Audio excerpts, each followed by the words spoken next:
Hey y'all, it's Sally Loftus, and I'm the author of the Fully Human Resources newsletter here on LinkedIn. I'm really excited that you're joining me today for this discussion. Today, I'm talking with my friend and colleague, Annie Severson. Annie and I actually graduated from the same graduate school program a few years ago, and we've worked together in the past few years on several projects. And I'm going to talk to her about training and development today. But let me read her bio so I don't miss all the great things that she is about. Annie is an organization development and change management consultant who believes in a human-centered approach to transformational change. Her passion is working with teams and organizations to find ways to move forward together. She's excited. She focuses her approach on community, connection, creativity, and courage. Annie, I'm so glad you're here. Welcome. Thank you. Glad to be here.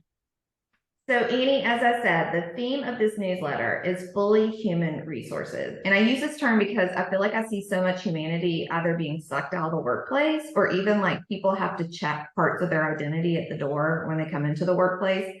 And we lose a lot because we do that. So, this month's topic for the newsletter is training and development. I know you have a lot of experience in that area.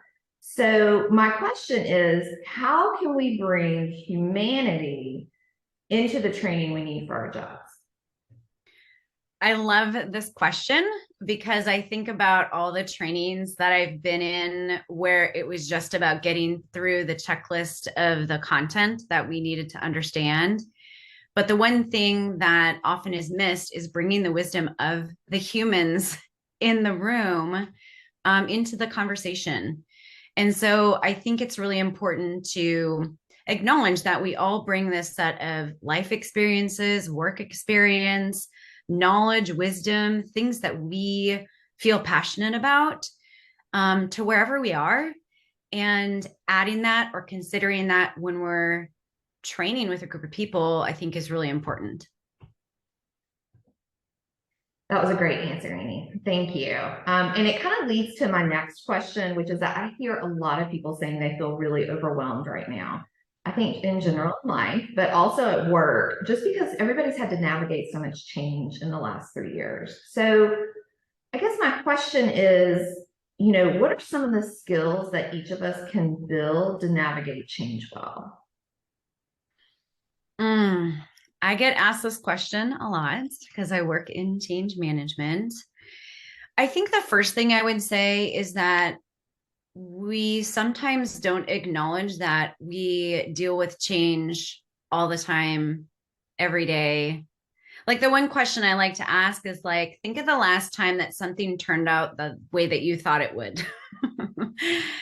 But we all made it through and we're still here and we're still thriving and striving or trying to build something better, whether it's for ourselves or for our families or communities or organizations. And so what I think is really important to build those skills is to acknowledge that there's a lot of things that we already do to prepare ourselves, whether it's thinking through scenarios or taking a moment to reflect on how we feel about a particular change so that we can maybe have some ideas of further questions to ask, or maybe there's people out there that could help us go through this change together. And I think that is a big part of managing change well, is that we rarely do it alone. Actually, I would venture to say we don't do change alone. Like we learn in the context of others. If our organization is implementing something new, teams have to work together, individuals have to work together to figure out how to implement that change. And so I guess to sum that up, it's like taking time to acknowledge that you already have a lot of great skills and then really thinking about what questions can I ask so I can be clear, and then what do I need so that I can engage in a supportive way, and also ask for the support that we need. So I think just at a really basic fundamental level, those are some of the skills that we can use.